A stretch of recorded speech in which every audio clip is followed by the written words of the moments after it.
அண்ணன் திரு அப்பாவு அவர்களே, நாடாளுமன்ற உறுப்பினர் மருத்துவர் ராணி ஸ்ரீகுமார் அவர்களே, சட்டமன்ற உறுப்பினர்கள் அண்ணன் அப்துல் வஹாப் அவர்களே, அண்ணன் ரூபி மனோகரன் அவர்களே, மாநகராட்சியுடைய மேயர் அண்ணன் ராமகிருஷ்ணன் அவர்களே, மாவட்ட ஆட்சித்தலைவர் மருத்துவர் சுகுமார் ஐஏஎஸ் அவர்களே, மாநகராட்சியுடைய துணை மேயர் சகோதரர் KR ராஜு அவர்களே, கிறிஸ்தவ தேவாலயங்களில் பணியாற்றுகின்ற பணியாளர்கள் நலவாரிய தலைவர் சகோதரி விஜிலா சத்யானந்த் அவர்களே, மாநகராட்சியுடைய ஆணையர் மருத்துவர் மோனிகா ராணா ஐஏஎஸ் அவர்களே, உதவி ஆட்சியர் திரு தவலிந்து ஐஏஎஸ் அவர்களே, மாவட்ட வருவாய் அலுவலர் திரு துரை அவர்களே, மாவட்ட கழக பொறுப்பாளர்கள் அண்ணன் ஆவணியப்பன் அவர்களே, அண்ணன் கிரகம்பல் அவர்களே, இளைஞரணியினுடைய துணை செயலாளர் சகோதரர் ஜோயல் அவர்களே, அண்ணன் ஞானகிரி அவர்களே, சகோதரர் சரவணன் அவர்களே, வந்திருக்கக்கூடிய அனைத்து கழக நிர்வாகிகளே, சுய உதவி குழுக்களைச் சேர்ந்த எனது அருமை சகோதரிகளே, பத்திரிகை நண்பர்களே, நலத்திட்ட உதவிகளை பெற வந்திருக்கக்கூடிய பயனாளிகளே, உங்கள் அனைவருக்கும் முதல்ல என்னுடைய மாலை வணக்கத்தை நான் தெரிவித்துக் கொள்கின்றேன். இந்த சிறப்புக்குரிய நலத்திட்ட உதவிகள் வழங்குகின்ற நிகழ்ச்சியில கலந்து கொண்டு உங்களை எல்லாம் சந்திக்கிறதுல மிகுந்த மகிழ்ச்சி அடைகின்றேன். உங்களுடைய மகிழ்ச்சி இந்த 5 ஆண்டு கால திராவிட மாடல் ஆட்சியினுடைய சாதனைக்கு ஒரு சாட்சியாக இன்றைக்கு விளங்கி கொண்டிருக்கிறது. திருநெல்வேலிக்கு எப்பொழுது வந்தாலும் ஒரு தனி உணர்வு, தனி உற்சாகம் பிறக்கும். இன்றைக்கு இந்த அரங்கத்திலையும் ஆண்களை விட மகளிர் அதிக அளவில் வந்திருக்கிறீங்க. தமிழ்நாடா அல்லது மகளிர் நாடா அப்படின்னு கேட்கிற அளவுக்கு நம்முடைய முதலமைச்சர் அவர்கள் இன்றைக்கு மகளிருக்குன்னு ஏராளமான திட்டங்களை செயல்படுத்தி வருகின்றார். அதுல குறிப்பிட்டு முக்கியமா சொல்லணும்னா 2021 ஆட்சி பொறுப்பு ஏற்றவுடன் நம்முடைய முதலமைச்சர் அவர்கள் போட்ட முதல் கையெழுத்து மகளிருக்கான அந்த விடியல் பயண திட்டம் கையெழுத்து. அதற்கு அடுத்து தேர்தல் அறிக்கையில சொல்லாத ஒரு வாக்குறுதி, மகளிர் காலையில எந்திரிச்சு பிள்ளைகளுக்கு சமைச்சு கொடுப்பதற்கு சிரமப்படக்கூடாதுன்னு ஒவ்வொரு நாளும் 32 லட்சம் அரசு பள்ளியில் படிக்கக்கூடிய குழந்தைகள் பயன்பெறுகின்ற வகையில முதலமைச்சருடைய காலை உணவு திட்டத்தை முதலமைச்சர் அவர்கள் செயல்படுத்தினார்கள். அதற்கடுத்து அரசு பள்ளியில படிச்சு உயர்கல்வியில் சேர்கின்ற மாணவிகளுக்கு மாதம் 1000 ரூபாய் கல்வி ஊக்கத்தொகை புதுமை பெண் திட்டம். இப்பொழுது கல்லூரி மாணவ மாணவிகளுக்கு 10 லட்சம் லேப்டாப்புகளையும் நம்முடைய முதலமைச்சர் அவர்கள் வழங்கியிருக்கின்றார். இதற்கு எல்லாருக்கும் ஒரு மகுடம் வச்சது போல ஒரு திட்டம், அதுதான் கலைஞர் மகளிர் உரிமை தொகை திட்டம். கடந்த 3 ஆண்டுகளாக 1,31,00,000 மகளிருக்கு மாதம் 1000 ரூபாய் உரிமை திட்டத்தை நம்முடைய முதலமைச்சர் அவர்கள் வழங்கி வருகின்றார்கள். இந்த திட்டத்தை எப்படியாவது நிப்பாட்டணும்னு சிலர் சூழ்ச்சி செஞ்சாங்க, வருகின்ற சட்டமன்ற தேர்தலை காரணம் காட்டி. ஆனால் நம்முடைய முதலமைச்சர் அவர்கள் 3 மாதத்திற்கும் சேர்த்து, அதோடு சேர்த்து கோடைக்கால சிறப்பு நிதியாக 1,31,00,000 மகளிருக்கு 5000 ரூபாயை நம்முடைய முதலமைச்சர் அவர்கள் வழங்கியிருக்கின்றார்கள். அது மட்டுமல்ல, நேற்று முன்தினம் கோடைகால சிறப்பு நிதின்னு 38 லட்சம் விளிம்பு நிலை மக்களுக்கு ரூபாய் 2000 நம்முடைய முதலமைச்சர் அவர்கள் கொடுத்திருக்கிறார். இன்றைக்கு இந்த நெல்லை மாவட்டத்திலையும் இந்த 5 வருஷத்துல பல்வேறு திட்டங்கள் செயல்படுத்தப்பட்டு இருக்கின்றது. திருநெல்வேலியில 85 கோடி ரூபாய் மதிப்பீட்டில் பேருந்து நிலையம் திறக்கப்பட்டிருக்கு. 606 கோடி ரூபாய் மதிப்பீட்டில் ராதாபுரம், வள்ளியூர், களக்காடு, நாங்குநேரி, பாளையங்கோட்டை, சேரன்மாதேவி ஒன்றியங்களுக்கு கூட்டு குடிநீர் திட்டம் செயல்படுத்தப்பட்டிருக்கு. 424 கோடி ரூபாய் மதிப்பீட்டில் களக்காடு நகராட்சி மற்றும் 7 பேரூராட்சிகள்ல கூட்டு குடிநீர் திட்டம் செயல்படுத்தப்பட்டிருக்கு. 180 கோடி ரூபாய் மதிப்பீட்டில் மேற்கு புறவழிச்சாலை அமைக்கப்பட்டு வருது. 98 கோடி ரூபாய் மதிப்பீட்டில் கண்ணியமிகு காகித மில்லத் நூலகம் கட்டுகின்ற பணிகள் தொடங்கப்பட்டிருக்கு. நெல்லை அரசு மருத்துவக் கல்லூரியில 72 கோடி ரூபாய் மதிப்பீட்டில் புதிய கட்டடங்கள் கட்டப்பட்டிருக்கு. நெல்லையில பாரா ஸ்போர்ட்ஸ் காம்ப்ளெக்ஸ், ராதாபுரத்தில் multi sports complex, district sports காம்ப்ளெக்ஸ்ல ஜிம் வசதிகள், இப்படி பல்வேறு பணிகள் இந்த மாவட்டம் முழுக்க சுமார் 20 கோடி ரூபாய் மதிப்பீட்டில் விளையாட்டுத்துறை கட்டமைப்புகளையும் நம்முடைய அரசு உருவாக்கி இருக்கு. அதே போல முதலமைச்சர் அவர்கள் தமிழர் நாகரிகத்தை உலகிற்கு சொல்கின்ற வகையில் 56 கோடி ரூபாய் மதிப்பீட்டில் பொருணை அருங்காட்சியகத்தையும் அமைச்சிருக்கிறாங்க. இப்படி நெல்லைக்கு ஏராளமான திட்டங்களை நம்முடைய திராவிட மாடல் அரசு வழங்கி இருக்கின்றது. இது மாதிரியான திட்டங்களால தான் இன்னைக்கு இந்தியாவிலேயே நம்முடைய தமிழ்நாடு 11.19% வளர்ச்சியோடு இன்னைக்கு நம்பர் 1 மாநிலமாக நம்முடைய மாநிலம் முன்னேறிட்டு இருக்கிறது.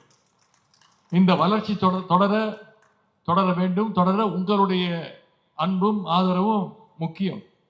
இங்க நம்முடைய சுய உதவி குழுக்களை சேர்ந்த சகோதரிகள் வந்திருக்கிறீங்க. குழு சகோதரிகள் எந்த நேரத்தில் எந்த கோரிக்கை வச்சாலும் என்ன கேட்டாலும் அதை உடனே நிறைவேற்றி தர வேண்டும் அப்படின்ற கட்டளையை நம்முடைய முதலமைச்சர் அவர்கள் எங்களுக்கு சொல்லியிருக்கிறார். சென்ற வருடம் திருவாரூர் போனப்போ அங்க இருக்கக்கூடிய குழுக்களை சேர்ந்த சகோதரிகள் அவங்களுக்கு அடையாள அட்டை, ஐடி கார்டு வேணும், அவங்களுடைய பெயர் பொறிக்கப்பட்ட ஒரு அடையாள அட்டை, புகைப்படத்தோடு அடையாள அட்டை வேண்டும்னு ஒரு கோரிக்கை வச்சாங்க. உடனே முதலமைச்சருடைய கவனத்திற்கு எடுத்து சென்றோம். போன வருஷம் மகளிர் தினத்துல குழு சகோதரிகளுக்கு ஐடி கார்டு, அடையாள அட்டை வழங்குகின்ற திட்டத்தை நம்முடைய முதலமைச்சர் அவர்கள் துவங்கி வச்சாங்க. இதன் மூலமா இன்னைக்கு குழு சகோதரிகள் உங்களுக்கு பல்வேறு பயன்கள் இந்த அடையாள அட்டையின் மூலமாக உங்களுக்கு கிடைச்சிட்டு இருக்கு. உங்களுடைய தயாரிப்புகளை 100 கிலோமீட்டர் வரைக்கும் 25 கிலோ வரைக்கும் கட்டணம் இல்லாம நீங்க எடுத்துட்டு போகலாம். ஆவின், கோஆப்டெக்ஸ் மாதிரியான இடங்கள்ல கட்டண சலுகைகள் உங்களுடைய ஐடி கார்டுக்கு இருக்கின்றது. இந்த 5 வருஷத்துல சுய உதவி குழுக்களுக்கு மட்டும் சுமார் 1,20,000 கோடி ரூபாய் அளவுக்கு வங்கி கடன் இணைப்புகளை நம்முடைய அரசு வழங்கியிருக்கின்றது. இதையெல்லாம் நம்முடைய முதலமைச்சர் அவர்கள் உங்களுடைய வழங்கியிருக்கக்கூடிய கடன் தொகையாக நம்முடைய அரசும் நம்முடைய முதல்வரும் பார்க்கவில்லை. குழு சகோதரிகள் உங்களுடைய உழைப்பின் மீது வைத்திருக்கக்கூடிய நம்பிக்கை தொகையாக நம்முடைய அரசும் நம்முடைய முதலமைச்சர் அவர்களும் இதை பார்க்கின்றார்கள். ஆகவே உங்களுடைய வளர்ச்சிக்கு நம்முடைய முதலமைச்சர் அவர்களும் நானும் நம்முடைய துறையும் அரசும் என்றைக்கும் உங்களுக்கு துணை நிற்போம். அதே மாதிரி இங்க வந்திருக்கக்கூடிய ஆயிரக்கணக்கான மக்களுக்கு பட்டாக்களையும் நாம இன்னைக்கு கொடுத்திருக்கின்றோம். பட்டா வேணும்னு அரசு அலுவலர்களுக்கு நீங்க போன காலம் மாதிரி இன்னைக்கு அரசே உங்ககிட்ட வந்து உங்களுக்கான பட்டாவை நம்முடைய அரசு கொடுத்துக்கிட்டு இருக்கிறது. இந்த 5 வருடங்கள்ல மட்டும் சுமார் 21 லட்சம் பட்டாக்களை நம்முடைய திராவிட மாடல் அரசு வழங்கி இருக்கின்றது. பட்டா அப்படிங்கிறது ஏதோ ஒரு சலுகை கிடையாது, அது உங்களுடைய சட்டபூர்வ உரிமை. அந்த உரிமையை நம்முடைய அரசு இன்னைக்கு நிலைநாட்டி இருக்கின்றது. இனி உங்க வீட்டுல நீங்க உரிமையோட நிம்மதியா மகிழ்ச்சியா உறங்கலாம், தூங்கலாம். ஆகவே உங்களுக்கு அத்தனை பேருக்கும் என்னுடைய வாழ்த்துக்களை நான் தெரிவிச்சுக்கிறேன். இப்படி நம்முடைய அரசனுடைய திட்டங்களால சமுதாயத்தில் இருக்கக்கூடிய எல்லா தரப்பு மக்களுக்கும் பயன்கள் ஒவ்வொரு நாளும் சேர்ந்து கொண்டிருக்கிறது. திராவிட மாடல் 2.0ல உங்களுக்கு இன்னும் நிறைய திட்டங்களை நம்முடைய முதலமைச்சர் அவர்கள் நிச்சயம் வழங்குவார். ஆகவே இன்னும் அதிகமாக உங்களுக்காக உழைக்க நீங்க நம்முடைய முதலமைச்சருக்கு உங்களுடைய வாய்ப்பை நீங்கள் தர வேண்டும் என்று கேட்டுக்கொண்டு, நலத்திட்டங்களை எல்லாம் பெற்ற அத்தனை பேருக்கும் மீண்டும் என்னுடைய வாழ்த்துக்களை தெரிவித்து விடைபெறுகின்றேன். நன்றி, வணக்கம்.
இளைஞரணியினுடைய மாநில துணை செயலாளர்கள் சகோதரர் ஜோயல் அவர்களே, சகோதரர் இன்பா ரகு அவர்களே, சகோதரர் ஜிபி ராஜா அவர்களே, முன்னாள் சட்டமன்ற உறுப்பினர்கள் அண்ணன் ஏஎல் லட்சுமணன் அவர்களே, அண்ணன் மாலை ராஜா அவர்களே, சகோதரர் மனோஜ் பாண்டியன் அவர்களே, முன்னாள் நாடாளுமன்ற உறுப்பினர் அண்ணன் ஞானதிரவியம் அவர்களே, அணிகளுடைய மாநில நிர்வாகிகள் அண்ணன் பெருமாள் அவர்களே, சகோதரர் ராஜா முகமது அவர்களே, சகோதரர் ராஜாவர்மன் அவர்களே, சகோதரி விஜிலா சத்யானந்த் அவர்களே, அண்ணன் ஆவின் ஆறுமுகம் அவர்களே, அண்ணன் கணேஷ்குமார் அவர்களே, சகோதரர் பிரபாகரன், சகோதரர் பேச்சிப்பாண்டியன் உள்ளிட்ட 3 மாவட்ட கழகத்துடைய நிர்வாகிகளே, சட்டமன்ற தொகுதி பார்வையாளர்களே, இளைஞரணியினுடைய அமைப்பாளர்கள் சகோதரர் வில்சன் மணிதுரை, சகோதரர் ஜான் ரவீந்தர், மாநகர அமைப்பாளர் சகோதரர் கருப்புசாமி கோட்டையப்பன் உள்ளிட்ட அனைத்து அணிகளுடைய அமைப்பாளர்களே, துணை அமைப்பாளர்களே, நிர்வாகிகளே, வந்திருக்கக்கூடிய அனைத்து ஒன்றிய நகர பகுதி பேரூர் கழக செயலாளர்களே, கழகத்துடைய மூத்த முன்னோடிகளே, முத்தமிழர் டாக்டர் கலைஞருடைய உயிரினும் மேலான அன்பு உடன்பிறப்புகளே, அத்தனை பேருக்கும் முதல்ல என்னுடைய மாலை வணக்கத்தை தெரிவிச்சுக்கிறேன். இன்னைக்கு திருநெல்வேலி கிழக்கு, மத்தி, மேற்கு ஆகிய 3 மாவட்டங்களில் சேர்ந்த கழகத்துடைய சார்பு அணிகளை சேர்ந்தவங்களை எல்லாம் சந்தித்து பேசுறதில் மிகுந்த மகிழ்ச்சி அடைகின்றேன். இன்றைக்கு காலையில் சென்னையிலேருந்து புறப்பட்டு தஞ்சாவூர் சென்று அங்கேருந்து சாலை வழியாக மதுரையில் சில நிகழ்ச்சியில் கலந்து கொண்டு அதன் பிறகு இங்கே வந்து அரசு நிகழ்ச்சியில் கலந்து கொண்டு கடைசியாக உங்களை எல்லாம் சந்திப்பதற்காக நான் வருகை தந்திருக்கின்றேன். இவ்வளவு தூரம் சாலை மார்க்கமாக வந்ததுனால, பயணம் செஞ்சதுனால இயல்பாகவே ஒரு சோர்வு, ஒரு டயர்ட்னஸ் நிச்சயம் இருந்தது. ஆனால் உங்களை எல்லாம் சந்தித்த பிறகு அந்த டயர்ட்னஸ் எல்லாம் போய் கொஞ்சம் பிரிஸ்காக இருக்கின்றேன். இந்த நெல்லை மாவட்டம் எப்போதுமே கழகத்துடைய கோட்டை அப்படிங்கிறத மீண்டும் மீண்டும் நிரூபிக்கின்ற அளவுக்கு உங்களுடைய அன்பும் ஆதரவும் எழுச்சியும் எப்பொழுதுமே, உற்சாகமும் எப்பொழுதுமே இருக்கும். அது ஏன்னா நெல்லைக்கும் நம்முடைய கழகத்திற்கும் கலைஞருக்கும் எப்போதுமே நெருங்கிய சம்பந்தம் உண்டு, உறவு உண்டு. இந்திய எதிர்ப்பு போராட்டத்தின் போது தலைவர் கலைஞர் அவர்கள் கைது செய்யப்பட்டு இங்கே பாளையங்கோட்டை தனிமைச் சிறையில் அடைக்கப்பட்டிருந்தார்.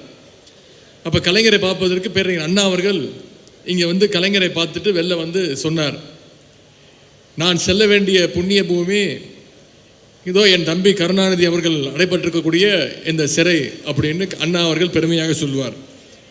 அப்படிப்பட்ட பெருமையை கொண்ட நெல்லை மாவட்டத்திற்கு வந்து உங்களை எல்லாம் சந்திக்கிறதுல நான் மிகுந்த பெருமை அடைகின்றேன். இன்னும் சொல்லப்போனால் 3 நாட்களில் தான் இந்த நிகழ்ச்சி ஏற்பாடு செய்யப்பட்டது. இவ்வளோ குறுகிய காலத்தில் இவ்வளோ சிறப்பாக ஏற்பாடு செஞ்சுருக்கிறீங்க இந்த சந்திப்பை. அதற்கு மீண்டும் மீண்டும் என்னுடைய நன்றியை, வாழ்த்துக்களை நான் தெரிவிச்சுக்கிறேன். இன்றைக்கி கழகத்துடைய அணிகள் கிட்டத்தட்ட 23 சார்பு அணிகளுடைய நிர்வாகிகள் உங்களை எல்லாம் சந்திக்கின்றேன்.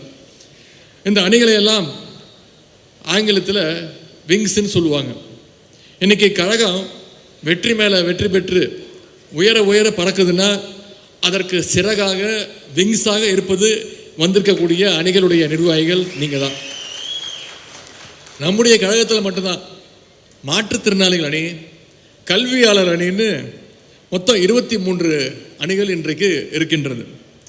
எதற்காக இத்தனை அணிகளை நம்முடைய தலைவர் அவர்கள் அமைச்சு கொடுத்திருக்கிறார்? நம்முடைய பணிகளை எல்லாம் பார்ப்பதற்கு, நம்மெல்லாம் பணி செய்வதற்கு ஒரு வாய்ப்பு கொடுப்பதற்கு இத்தனை அணிகள். அது மட்டும் இல்லை, எல்லா பிரிவு மக்களோடையும் நாம் தொடர்ந்து தொடர்பில் இருக்கணும் அப்படிங்கிறதுக்காக தான் இந்த அணிகளுடைய முக்கிய காரணம், நோக்கம்.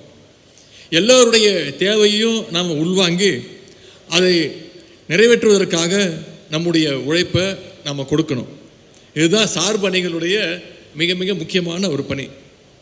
சார்பு அணிகள்னு சொல்கிறதுனால நாம் கழகத்து மேலே சார்ந்து இருக்கிறோன்னு அர்த்தம் கிடையாது. கழகம் தான் நம்மளை சார்ந்து இருக்குது அப்படிங்கிறத நாம் உணர்ந்து நம்ம அதை ப்ரூவ் பண்ணி காட்டணும். நாம் சார்பு அணிதானேன்னு அசால்ட்டாக இருந்துடக்கூடாது. சார்பு அணிகள் அப்படிங்கிறது கழகத்தில் ஒர்க் பண்ணுறதற்கான ஒரு ப்ராக்டிசிங் கிரவுண்ட் அப்படிங்கிறத நாம் நினச்சிக்கணும். நீங்கள் அனைவரும் சரியாக உழைச்சிங்கன்னா உங்களுக்கான அங்கீகாரத்தை நம்முடைய தலைவர் அவர்கள் சரியான நேரத்தில் நிச்சயம் கொடுப்பார் அப்படிங்கிற வாக்குறுதியை நான் உங்களுக்கு கொடுக்கின்றேன். அதற்கு நிறைய உதாரணங்களை நான் இங்கே சொல்ல முடியும். இளைஞர் அணி, மாணவர் அணி, மகளிர் அணி, சட்டத்துறை, ஐடி விங், இப்படி பல்வேறு அணிகளில் பணியாற்றிய பலர் இன்னைக்கு அமைச்சர்களா, மாவட்ட செயலாளர்களா, பொறுப்பாளர்களா, நாடாளுமன்ற சட்டமன்ற உறுப்பினர்களா, மேயர்களா, உள்ளாட்சி அமைப்புகளுடைய பிரதிநிதிகளா இன்னைக்கு மக்கள் பணி செஞ்சுக்கிட்டு இருக்கிறாங்க. எனவே நீங்கள் கழகத்திற்கு சரியாக உழைச்சிங்கன்னா கழகம் நிச்சயம் உங்களுக்கான உயர்வை நம்முடைய தலைவர் நிச்சயம் தருவார். இன்னைக்கு நம்முடைய முதலமைச்சர் அவர்கள் ஏராளமான திட்டங்களை இந்த 5 வருடங்களில் மக்களுக்கு கொடுத்திருக்கின்றார். அதில் குறிப்பிட்ட சில திட்டங்களை மட்டும் உங்களுக்கு நினைவுபடுத்த விரும்புகின்றேன். பள்ளி குழந்தைகளுக்கு காலை உணவு திட்டம், முதலமைச்சர் காலை உணவு திட்டம், மகளிருக்கு விடியல் பயண திட்டம், காலேஜ் மாணவர்களுக்கு புதுமை பெண் திட்டம், மாணவிகளுக்கு புதுமை பெண் திட்டம், மாணவர்களுக்கு தமிழ் புதல்வன் திட்டம். இப்போ சமீபத்தில் 10 லட்சம் கல்லூரி மாணவிகளுக்கு லேப்டாப் வழங்குகின்ற திட்டம். இது எல்லாத்தையும் விட மிகப்பெரிய ஒரு திட்டம், தேர்தல் அறிக்கையில் நம்ம சொன்ன திட்டம், அதான் கலைஞர் மகளிர் உரிமை தொகை திட்டம். கடந்த 3 வருடங்களாக 1,31,00,000 மகளிருக்கு மாதம் 1000 ரூபாய் நம்முடைய தலைவர் அவர்கள் உரிமை தொகையை வழங்கியிருக்கின்றார். இதை எப்படியாவது சட்டமன்ற தேர்தலை காரணம் காட்டி எப்படியாவது நிப்பாட்டின்னு சங்கி கூட்டம் முயற்சி பண்ணுச்சு. ஆனால் நம்முடைய தலைவர் என்ன பண்ணார், 3 மாதங்களுக்கு சேர்த்து, பிப்ரவரி மாதம், மார்ச் மாதம், ஏப்ரல் மாதம், 3 மாதத்துக்கு சேர்த்து அதோடு கூடுதலாக கோடை நிதி, சிறப்பு நிதின்னு சொல்லி இன்னைக்கு 1,31,00,000 மகளிருக்கு, 1,31,00,000 குடும்பத்திற்கு 5,000 ரூபாய் நம்முடைய தலைவர் அவர்கள் வழங்கியிருக்கின்றார். தலைவர் யாருக்கும் தெரியாது, சொல்லவே இல்லை. 7 மணிக்கு அந்த மகளிருடைய அக்கௌண்ட்டில் 5,000 ரூபாய் கிரெடிட் பண்ணிட்டார். 9 மணிக்கெல்லாம் மகளிர் பேங்க்கில் போய் வித்ட்ரா பண்ணிட்டாங்க. அந்த அளவுக்கு நம்முடைய மகளிர் ஒன்றிய அரசு மீது நம்பிக்கை வச்சிருக்கிறாங்க. முதலமைச்சர் 5,000 ரூபாய் பணம் போட்டிருக்கிறாரு. ஒன்றிய அரசு ஏதாவது ஒரு காரணத்தை காட்டி அதை எடுத்துருவாங்க, அதை பிடுங்கிடுவாங்கன்னு ஒன்றிய அரசு மேலே அவ்வளோ நம்பிக்கை. இதுதான் ஒன்றிய அரசுக்கும் நம்முடைய திராவிட மாடல் அரசுக்குமான வித்தியாசம். இது மட்டும் இல்லை, நேற்று முன்தினம் விளிம்பு நிலை மக்களுக்கு 38 லட்சம் பேருக்கு 2,000 ரூபாய் நிதியையும் சிறப்பு நிதியையும் நம்முடைய முதலமைச்சர் அவர்கள் ஒதுக்கியிருக்கின்றாங்க. இதனால தான் இன்னைக்கு தமிழ்நாட்டில் இருக்கக்கூடிய ஒட்டுமொத்த மக்களும் மிகுந்த மகிழ்ச்சியோடு இருக்காங்க. இன்னைக்கு நம்முடைய திராவிட மாடல் அரசுடைய திட்டங்களால் பயன்பெறாத வீடுகளே இல்லை. ஒவ்வொரு வீட்லையும் ஏதாவது ஒருத்தர் ஏதாவது ஒரு திட்டத்தில் பயன்பெற்றிருக்கிறாங்க அப்படின்னு சொல்கிற அளவுக்கு ஒவ்வொரு வீட்லேயும் ஒரு பயனாளி இருக்கின்றாங்க. நம்முடைய அரசினுடைய திட்டங்கள் மக்களை போய் சேர்ந்திருக்கு. அந்த தைரியத்தில் தான் இன்னைக்கு முதலமைச்சர் அவர்கள் ஒவ்வொரு நாளும் மக்களை சந்திக்கின்றார். இந்த தேர்தலையும் நாம் எதிர்கொள்ள இருக்கின்றோம். உங்களையும் மக்களை சந்திக்கிறதுக்கு உங்களையும் வலியுறுத்தி கொண்டிருக்கிறார். இந்த நெல்லை மாவட்டத்தில் இந்த 5 வருஷத்தில் பல்வேறு திட்டங்களை செயல்படுத்தி இருக்கின்றோம். திருநெல்வேலியில் 85 கோடி ரூபாய் மதிப்பீட்டில் புதிய பேருந்து நிலையம் கட்டப்பட்டிருக்கு. 606 கோடி ரூபாய் மதிப்பீட்டில் ராதாபுரம், வள்ளியூர், களக்காடு, நாங்குநேரி, பாளையங்கோட்டை, சேரன்மாதை ஒன்றியங்களுக்கு கூட்டு குடிநீர் திட்டம் செயல்படுத்தப்பட்டிருக்கு. 424 கோடி ரூபாய் மதிப்பீட்டில் களக்காடு நகராட்சி மற்றும் 7 பேரூராட்சிகளில் கூட்டு குடிநீர் திட்டம் செயல்படுத்தப்பட்டிருக்கு. 180 கோடி ரூபாய் மதிப்பீட்டில் மேற்கு புறவழிச்சாலை அமைக்கப்பட்டு வருது. 100 கோடி ரூபாய் மதிப்பீட்டில் கன்னியமிகு காயிதே மில்லத் பெயரிலான ஒரு நூலகம், அந்த பணிகள் தொடங்கப்பட்டிருக்கு. நெல்லை அரசு மருத்துவக் கல்லூரியில் 72 கோடி ரூபாய் மதிப்பீட்டில் புதிய கட்டிடங்கள் கட்டப்பட்டிருக்கு. இப்படி ஏராளமான திட்டங்களை சொல்லிக்கொண்டே போகலாம். இது மாதிரியான திட்டங்களால் தான் இன்னைக்கு இந்தியாவிலேயே நம்பர் 1 ஸ்டேட்டாக வளர்ச்சி அடைகின்ற மாநிலங்களில் முதல் மாநிலமாக 11.19% வளர்ச்சியோடு இன்னைக்கு நம்முடைய தமிழ்நாடு முதல் இடத்தை அடைஞ்சிருக்கு. ஆனால் தமிழ்நாட்டுடைய வளர்ச்சி இதை பார்த்து பிடிக்காம தான் ஒன்றிய அரசு பல்வேறு வகையில் நமக்கு தொந்தரவுகளை தொடர்ந்து கொடுத்துக்கிட்டு இருக்கிறாங்க. மொழி உரிமையை பறிக்கின்றாங்க, நிதி உரிமையை பறிக்கின்றாங்க, மாநில உரிமை ஒவ்வொன்றையும் எப்படியாவது முடக்க பார்க்கின்றாங்க. இந்த வேலை ஒட்டுமொத்த உரிமைகளையும் பறிக்கின்ற வேலைகளையும் ஃபாசிஸ்ட் குரூப்பு தொடர்ந்து பண்ணிக்கிட்டு இருக்கிறாங்க. இதையெல்லாம் எதிர்த்து தான் நம்முடைய முதலமைச்சர் அவர்கள், தலைவர் அவர்கள் குரல் கொடுத்துக்கிட்டு இருக்கிறார். ஆனால் எதிர்க்கட்சி தலைவர் திரு எடப்பாடி பழனிசாமி அவர்கள் என்ன பண்ணுறாரு, தமிழ்நாட்டுக்கு வர வேண்டிய நிதி எந்த நிதியும் வரலை. ஒன்றிய அரசு சமீபத்தில் பட்ஜெட் போட்டாங்க. அந்த பட்ஜெட்டை ஒன்றிய நிதித்துறை அமைச்சர் அந்த பட்ஜெட்டை முழுசாக படித்து முடிக்க கூட இல்லை. ஆனால் இன்றைக்கு இங்கே இருக்கக்கூடிய எதிர்க்கட்சி தலைவர் தமிழ்நாட்டிலிருந்து ஒரு பாராட்டு பத்திரம், சிறப்பான பட்ஜெட் அப்படின்னு. இப்போ பட்ஜெட்டில் தமிழ்நாட்டுக்குன்னு எந்த திட்டமும் ஒதுக்கலை. தமிழ்நாட்டுக்கு வர வேண்டிய கல்வி நிதி, புதிய கல்விக் கொள்கை, நியூ எஜுகேஷன் பாலிசி கொண்டு வரணும்னு. ஆனால் நியூ எஜுகேஷன் பாலிசியை மற்ற மாநிலங்கள்லாம் ஏற்றுக்கிட்டாங்க.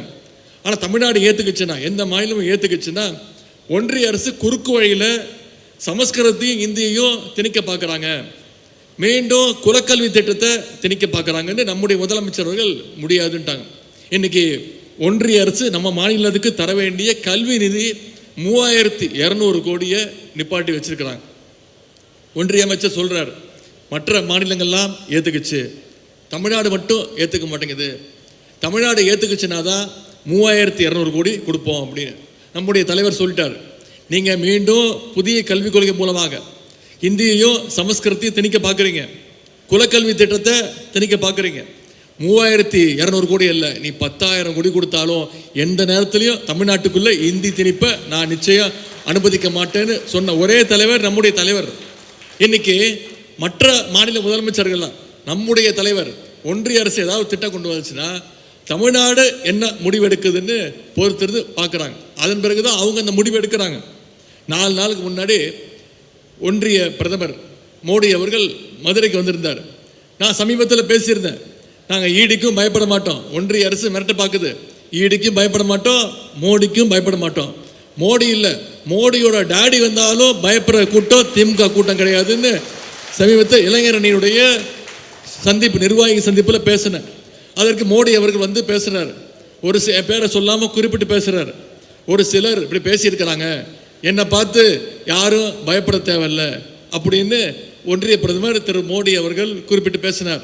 உடனே நான் சொன்னேன், அதையே எங்ககிட்ட சொல்கிறீங்க, கொஞ்சம் திரும்பி உங்கள் மேடையில் உட்கார்ந்துருக்கிறாங்களே வரிசையா உங்களுடைய கூட்டணி கட்சி தலைவர்கள், ஏன்னா அவங்கள தான் நீங்கள் இடி கேஸு, சம்பந்தி டெண்டர் எடுத்த கேஸு, மெடிக்கல் காலேஜ் அப்ரூவல் எடுக்கிற கேஸு, ஃபெரா கேஸ் அப்படின்னு தொடர்ந்து மிரட்டி அவங்கள பயமுறுத்தி கூட்டணி சேர்த்து வச்சிருக்கிறது சங்கி கூட்டம். ஆகவே அவங்கள பார்த்து பயப்பட வேண்டாம்னு சொல்லுங்க திரு மோடி அவர்களேன்னு நான் சொன்னேன். கழக உடன்பிறப்புகளுக்கு பயம்னா என்னன்னே தெரியாது. உங்களுடைய உருட்டல் மிரட்டலுக்கெல்லாம் பயப்படுற கூட்டம் திமுக கூட்டம் கிடையாது. ஏன்னா கலைஞருடைய உடன்பிறப்புகள் நாங்கள், கலைஞருடைய வளர்ப்பு நாங்கள், கழக தலைவர் அவர்களால் வழிநடத்தப்படுகின்ற கொள்கை வீரர்கள் திமுகவுடைய உடன்பிறப்புகள். ஏன்னா அந்த மதுரை பொதுக்கூட்டத்தில் இன்னும் பல கேலி கூத்துகள் நடந்துச்சு, பார்த்துருப்பீங்க, தொலைக்காட்சியில் பார்த்துருப்பீங்க. கூட்டத்துடைய முகப்பில் என்ட்ரன்ஸில் அந்த பந்தலில் தந்தை பெரியாருடைய புகைப்படத்தை முதல்ல வச்சாங்க. மோடி வராருன்னு தெரிஞ்சோடனே மோடியுடைய கோபத்துக்கு ஆளாகக்கூடாதுன்னு உடனே பெரியார் படத்தை நீக்கிட்டு அங்கே பாஜகவுடைய சின்னத்தை அங்கே வச்சுட்டாங்க. திரு எடப்பாடி பழனிசாமி அவர்கள் இன்னும் கொஞ்ச நாளில் மோடி அவர்கள் சொன்னார்னா அதிமுகன்ற பேர் இருக்கக்கூடிய அண்ணாங்கிற பேர் எடுத்துட்டு அமித்ஷா திமுகன்னு வச்சாலும் வச்சிருவார். பல முறை நான் சொல்லியிருக்கிறேன், ஜாடிக்கு ஏற்ற மோடின்னு ஒரு பழமொழி சொல்லுவாங்க. அது மாதிரி இன்னைக்கு மோடிக்கு ஏற்ற ஒரு அடிமையாக, ஒரு முரட்டு அடிமையாக, முரட்டு பக்தர்கள் கேள்விப்பட்டிருப்பீங்க.